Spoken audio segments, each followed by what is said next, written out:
C'est l'heure du petit déj. Des petits muesli au chocolat. Petit brossage dedans. À 22. Moi aussi je vais au bureau. Là c'est ma table à carte et je passe quand même un bon paquet de temps. Oh, je l'avais oublié cette tâche. Il y a tellement d'eau à aller sur le pont que il y a des infiltrations partout, il y a de la condensation et quotidiennement faut éponger quoi. Est-ce que vous aimez sortir les poubelles vous? Là on se retrouve dans la première soute avant avec tous les sacs. Le problème c'est qu'ici ça tape fort. En fait à côté de moi là, il y a le puits de quilles. Ça fait du bruit permanent. Ça et puis le bateau qui tape, pas simple de dormir. Puis hier, il y a une grosse houle qui est rentrée, qu'on n'a pas eu depuis le début et qui est bien présente. Un peu en mode régate côtière, mais dans le Pacifique, à l'approche du Horn, quoi. Moi, je pensais pas tenir la cadence de tout le monde. Moi, je fais ma route. Je peux rester dans ce paquet-là. Je suis très content. Voilà, c'est le carnage total.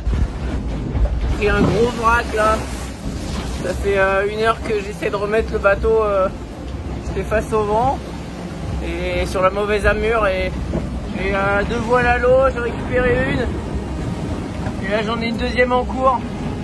Je sais pas comment faire, j'arrive pas à la soulever, elle est trop lourde. Il y a 40 nœuds, c'est vraiment la merde. Après moult péripéties, un départ à la bâtée, donc le bateau complètement à l'envers, couché. Et les vagues en fait qui déferlaient sur le par-dessus le bateau, donc le bateau continuait à se coucher avec le mât dans l'eau et donc du coup les voiles sont parties à l'eau. J'ai réussi à les récupérer et après j'ai passé 3 quarts d'heure à essayer de remettre le bateau dans le bon sens. J'ai vraiment plus de force là, donc on va essayer de faire safe. J'espère que ça va se calmer après pour pouvoir réparer un peu tout ça là parce que il y a pas mal de dégâts.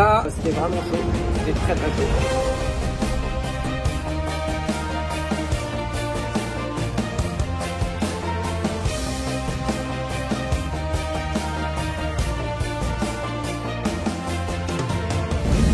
On se fait bien défoncer là.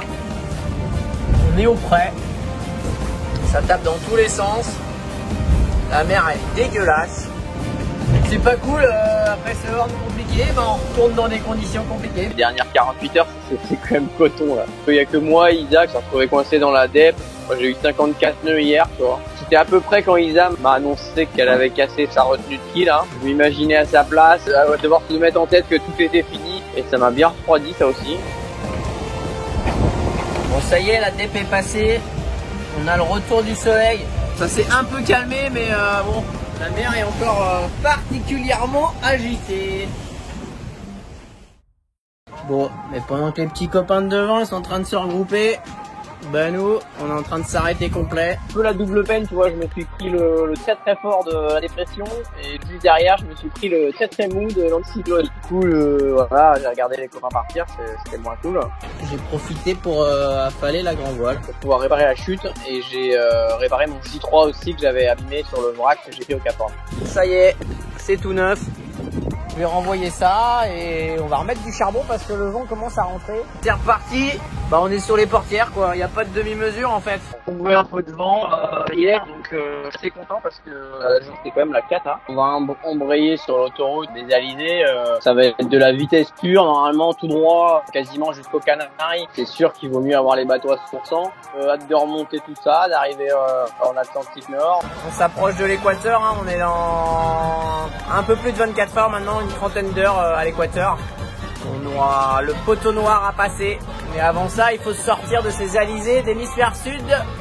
C'est pas simple. Le récif est passé à 60 000 je pense. 72 heures d'avant, j'ai quand même pas mal bricolé. Je prépare un peu les mers de l'Atlantique Nord qui pourront être un peu plus dures. Il faut que le bateau soit en forme.